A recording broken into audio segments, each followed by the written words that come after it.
Sa atong Operation Tabang, ang atong pagatuon og tabang sa atong mga kaigsuonang Bisaya na nabiktima sa kalamidad sa Itogon, Benguet. Let us watch this.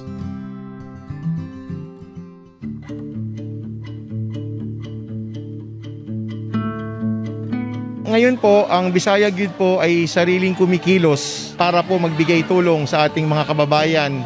Actually, hindi lang ito sa Sitio Luneta, pati rin po sa mga ibang lugar katulad ng Region 7, 10, and 13. Tayo po ay palaging nagbibigay ng tulong dyan. Sa tulong na rin po ng ating mga kagrupo sa Bisaya Gyud, tayo po ay nakakakalap ng pondo para po makapagbigay tulong sa ating mga kababayan na nangangailangan. Meron po tayong isang resource person na ating nakasama rin noong nagbigay tayo ng tulong nung bagyong Ompong noong 2019 or 2018. Kaya siya po nagsabi sa atin na itong sitio Luneta sa Barangay Luwakan ay na-isolate. Kaya ngayon po ang problema po nila ay ang makakain.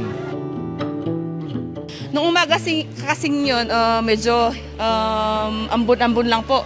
Kaya walang any nervyos na pumapasok. Kasi sa amin dito, pag umuulan ng malakas, talagang nagbabakwit na yung iba. Pero yung araw po na yun, mahina lang po yung ulan. Tas nung alauna na yan, na malakas na hangin, malakas na ulan na. Tapos biglang lumakas po yung ilog. Yun na po. Tapos nung gabi na, nawalan na po ng kuryente. Tas alas 7, biglang nahulog na po yung mga bahay-bahay dyan, yung 4 na bahay. So, mga 4 po yun eh. Isang mill, tapos tatlong bahay.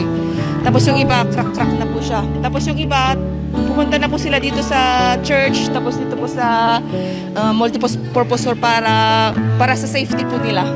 Malaking pasasalamat po sa inyo, sa Bisaya Gyud po sa ipinarating yung tulong dito sa amin sa Luneta. Malaking tulong na po ito sa amin, lalo na kabubukas lang po ng kalsada at 5 araw po kaming isolated dito. Thank you po sa maraming pong salamat sa inyo. Yes po, pag meron pong nangangailangan, pwede naman po kayo mag-message sa Facebook page ng Bisaya Gyud upang malaman po natin ang mga hinaing ng ating mga kababayan. At patuloy po kaming tutulong kahit saan po sa ating nasyon.